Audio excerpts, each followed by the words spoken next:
Bonjour, Bonjour, est-ce que vous pouvez vous présenter? oui, eh bien je m'appelle Jacques-Olivier Civilise, je vis à Lanvellec, donc dans le département des Côtes-d'Armor.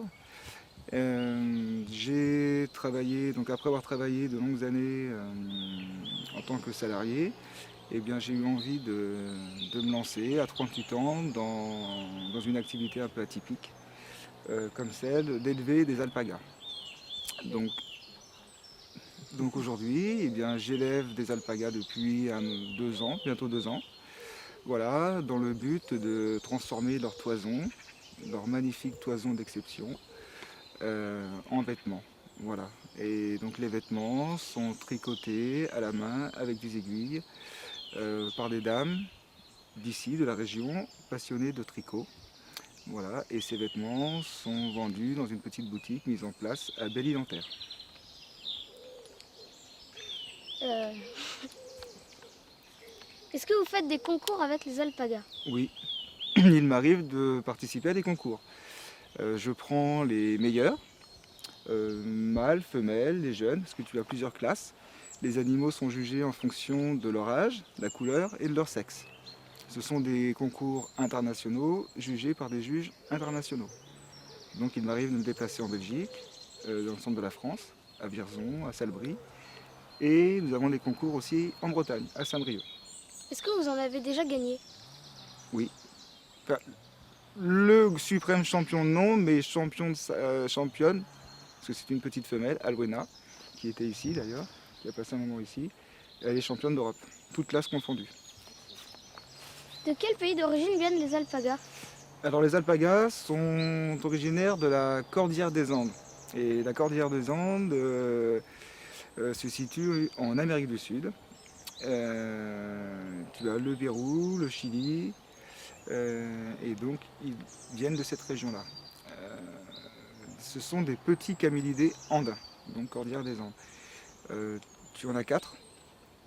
Alors les grands camélidés, ce sont les dromadaires et les chameaux. Les petits camélidés, tu en as quatre. La vigogne et le guanaco à l'état sauvage. Et le lama et l'alpaga sont domestiqués. Est-ce Donc, que les, non, non. est-ce que les lamas crachent comme les alpagas? Les deux. Ok, est-ce Si, que si, ils crachent. Le lama crache et l'alpaga crache aussi pour signifier laisse-moi tranquille. que mangent-ils? Alors principalement de l'herbe, du foin et des compléments minéraux et vitamines sous forme de granulés, spécifiques aux petits camélidés. C'est-à-dire que c'est une formule qui a été mise au point par un vétérinaire éleveur d'alpagas. Et il est vétérinaire spécialisé dans les lamas et les alpagas. Et il a mis une formule au point spécifique pour eux. Ils ne boivent que de l'eau ou... De l'eau avec un supplément aussi d'oligo-éléments dans l'eau. Est-ce qu'ils sont adaptés à la Bretagne, au climat? Oui, à la Bretagne et au climat européen, j'allais dire, puisqu'on en retrouve, tu as à peu près 4000 petits camélidés, 5000 en France, et beaucoup plus que ça en Europe. C'est vrai que ce sont des animaux qui vivent en altitude en Amérique du Sud, puisque tu as deux sous-races dans les alpagas. Tu as le Huacaya, comme les blancs, que tu vois là-bas, et le noir, avec une fibre compacte sur le corps, et les Huacaya vivent à plus de 4000 mètres d'altitude dans la cordillère des Andes. Et le suri, avec un poil qui tombe, comme celui qui est là-bas, le marron. Et les suris ont développé plus de muscles et ils vivent à 2000 mètres d'altitude de la cordillère des Andes. Et ce qui leur permet de vivre en altitude, eh bien, c'est le fait qu'ils aient un réseau sanguin très très développé. Donc ça les aide à vivre en altitude. Mais par contre, en cas contraire, c'est pas gênant. Pour nous ici, c'est pas gênant. Et quelle est la laine la plus utilisée pour les pulls? Alors la laine la plus utilisée, elle est située au niveau des flancs. Ici, tu as plusieurs qualités sur l'animal. Tu as la première qualité qu'on appelle la blanquette au niveau des flancs. Ensuite la deuxième au niveau du cou. Et la troisième qualité, tu as le pompon, les pattes, le poitrail et la queue. Est-ce que les mâles et les femelles sont ensemble? Chez moi, non. Chez moi, non. Pour la bonne et simple raison, le fait que les animaux soient sélectionnés, c'est très important de contrôler la reproduction. c'est-à-dire les dates de saillie et les dates de naissance. Donc si tu laisses un mâle avec des femelles, tu ne peux pas planifier tes naissances. Et tu as toujours le même mâle pour toutes tes femelles. Donc certains éleveurs, ça se passe comme ça. Chez moi, les femelles sont à un endroit, les mâles de l'autre. Voilà, comme ça tu sais qui a sailli qui, c'est plus simple, enfin, tu sais qui est le papa de qui. C'est important pour le suivi généalogique et puis les naissances. C'est important de les connaître. Ah oui, c'est très important. C'est très important si tu veux les rassembler. Et lorsque tu pratiques des soins sur les animaux, c'est important de les connaître pour leur administrer un médicament, voie orale par exemple. Moi je sais que pas Tali, si Tali, il n'y a aucun problème, mais avec Black, le noir qui est là, j'aurai des soucis. Donc je prévoirai une aide supplémentaire pour le soigner. Donc c'est important de les connaître. Et aussi les promenades. Tu vois, et là aussi, nous sommes tous dans la prairie avec mes animaux et ils ne sont pas agressifs.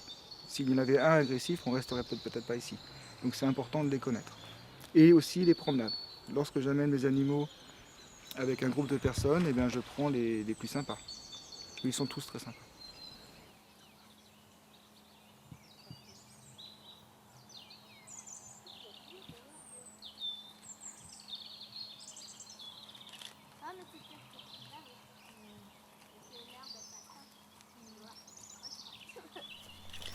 Allez. Lorsqu'il lève la queue comme ça, il se soumet. C'est le contraire d'un chien. Un chien part la queue entre les jambes, l'alpaga part la queue sur le dos. Lorsqu'il est soumis. Oh. Tiens, tu veux toucher ça à l'intérieur là. Viens. Quelles sont vos motivations pour l'élevage de l'alpaga?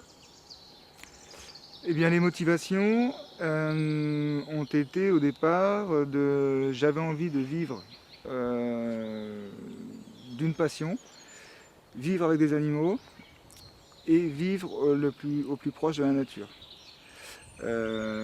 Donc au départ, et je suis tombé, j'ai eu un coup de foudre pour ces animaux. C'est vrai que tout de suite, leur silhouette m'a plu, tout de suite.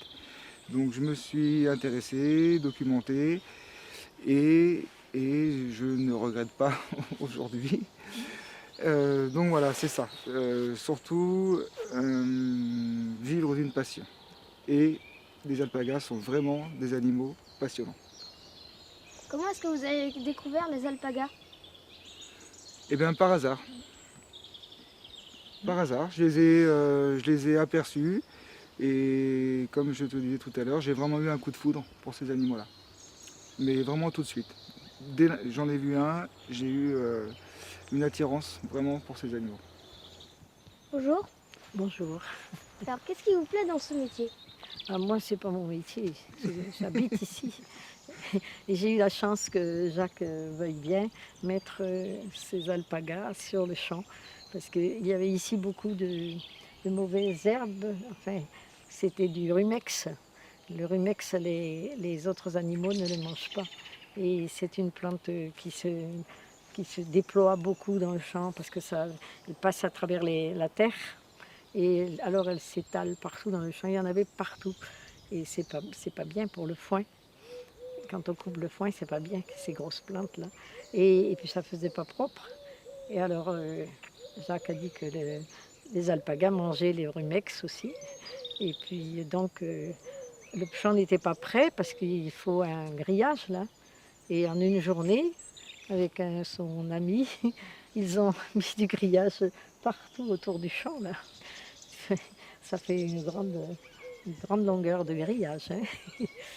Et puis voilà, c'est devenu le lieu des alpagas. Et il est venu deux jeunes qui sont venus ici, deux jeunes, une marron et puis une blanche. Et puis Aloena et Guinbert. Et parce que tous les alpagas ont un nom, hein. On les appelle par leur nom et elles connaissent leur nom. Ils connaissent leur nom. Et alors, il y a eu longtemps, plusieurs mois, il y a eu ces deux jeunes alpagas, ces deux jeunes femelles. mais c'était très très agréable. Alors tout le monde, tous mes voisins, quand ils ont su qu'il y avait des alpagas, c'est une visite, tout le monde vient les voir. Et aux vacances, les grands-mères viennent avec leurs petits-enfants pour voir ici les alpagas. Hier, avant-hier, il y avait un âne avec une petite fille sur l'âne. Alors tous les alpagas sont arrivés là au bord du grillage pour voir l'âne. Et la petite était contente sur l'âne, bien sûr. Alors, C'est comme ça que vous avez rencontré les alpagas? ben oui, C'est- je n'avais jamais vu d'alpaga. J'ai vu un soir, Jacques est arrivé avec combien vous étiez. Ce jour-là, il y avait trois mâles. Et puis, il y avait Black Boy, là, le noir. Et c'était tard le soir. Et j'ai entendu du bruit, j'ai ouvert ma porte et je me suis trouvée nez à nez avec Black Boy, le grand noir là, qui est là. Et je n'avais jamais vu d'alpaga de ma vie. Et ça a été merveilleux. J'ai été émerveillée de le voir et depuis, ben, je suis attachée aux alpagas. Est-ce que les alpagas sont bruyants? Ah, ils font On les entend pas. on C'est n'entend ça rien du tout. l'avantage.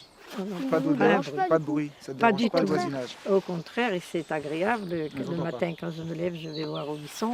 Alors, les alpagas dorment dehors. Parce que là, ils ont la possibilité, même quand il faisait froid, là, ils ont la possibilité de dormir là. Quand il y a vraiment eu la menace de neige, ils sont allés dormir là. Mais dès qu'il a fait un petit peu moins mauvais, ils vont manger le foin là, mais ils dorment là-bas au fond, dehors, tous ensemble. Et le matin, ils viennent manger le foin, boire un peu, et puis ils commencent le tour du champ comme ça, tous ensemble. Et puis après, vers midi, ils reviennent manger du foin, et ils restent couchés un petit moment là, tranquilles, tous ensemble. Et puis ils repartent. C'est régulier, toujours le même rythme, tranquille, paisible comme ça. C'est une vie de paix. Et je parle assez fort et j'ai dû baisser d'un ton pour leur parler parce que sinon je leur faisais peur. Tellement ils sont doux. Ça fait longtemps que vous vivez avec les alpagas? Combien de temps? Quelques mois. Oh, cet été? Non, Oui, cet été. Oui. cet été. Depuis cet été.